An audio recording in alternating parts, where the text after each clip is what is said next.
Some husbands stop asking their wives for sex, not because they stop desiring them, but because asking has become too painful. Every initiation feels like stepping on a minefield, and every rejection feels like humiliation. Every conversation turns into defensiveness, tears, silence, or a fight. So the man stops asking. But he doesn't stop wanting, he becomes resentful, ashamed, distracted, tempted, or emotionally numb. Now, in this video, I'll show you why you stopped asking, what not to do, and how to try again without pressure or self contempt. Near the end, I'll give you a script for the first conversation after months or years of avoidance. The spiral often looks like this: you initiate, she says no. You feel rejected, you hide your hurt or show it badly. She feels pressured or unsafe. She pulls back. You initiate less or initiate with more anxiety. She senses the anxiety. Sex feels heavier. Both of you avoid the topic. Eventually, the marriage has two problems: little or no sex, and no safe way to talk about little or no sex. The second problem often keeps the first problem in place. Now, men stop asking for several reasons. 1, repeated rejection. 2, fear of appearing needy. 3, shame about desire. 4, anger at feeling unwanted. 5, confusion about Catholic duty. And 6, fear of another fight. 7, temptation to seek comfort elsewhere, whether fantasy, porn, attention, or emotional distance. Now, don't restart with a demand. Don't say, we need to have sex more. You never want me. This isn't fair. You're failing your duty. I can't live like this. I'm tempted because of you. Those lines might contain pain, but they'll land as accusation. Don't restart with a covert contract either. I did the chores, took you out, was nice for 3 days. So now, surely, that makes love transactional. The goal of the first conversation isn't sex that night. The goal is shared truth. You want to move from silent suffering to honest understanding. Say something like this: I want to talk about our sexual relationship, but not in a way that pressurizes you tonight. I've stopped bringing it up because I feel hurt and afraid of another painful conversation. But avoiding it isn't good for either of us. I want to understand what sex feels like for you, and I want to share honestly what the distance has been like for me. So that's clear. It's not weak and it's not coercive either. Then you need to ask better questions. When did sex begin to feel difficult between us?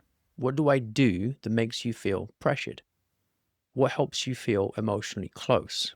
Are there physical, hormonal, postpartum, medical, or stress factors that we need to take seriously?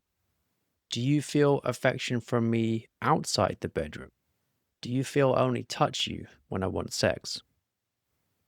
Then, when she answers, talk with her without punishing her honesty. And then you can say something else. I want to be honest without blaming you. I miss being wanted by you. I miss the union between us. I don't want to become resentful, and I don't want to seek comfort in sinful or childish ways. I want us to face this together. That sentence gives her truth without making her responsible for your self-control. Catholic marriage doesn't treat sexual union as optional decoration. It belongs to the covenant. But Catholic virtue also requires chastity within marriage.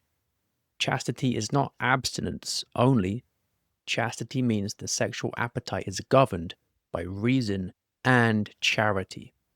So a husband may name the injustice of indefinite refusal, but he must not use anger, pressure, or manipulation. A wife may have serious reasons for difficulty, but she must not pretend the sexual bond can be neglected without consequence. The goal isn't victory for one spouse, it's restored marital charity. So, after the first conversation, make a plan. Not just let's have more sex, that's too vague. Try something like, for the next 2 weeks, can we rebuild affection without pressure? Can we set one time to talk about this again? Can we speak to a doctor, a therapist, a priest, or a coach if we keep getting stuck?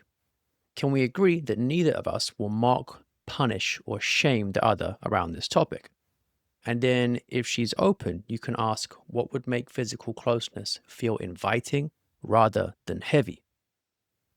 But if she says, I can't talk about this, then you can say, I won't force this conversation tonight, but I do need us to find a way to address it.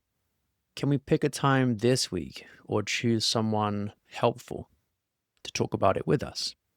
Then if she says all you care about is sex, you can say, I understand why it might feel that way.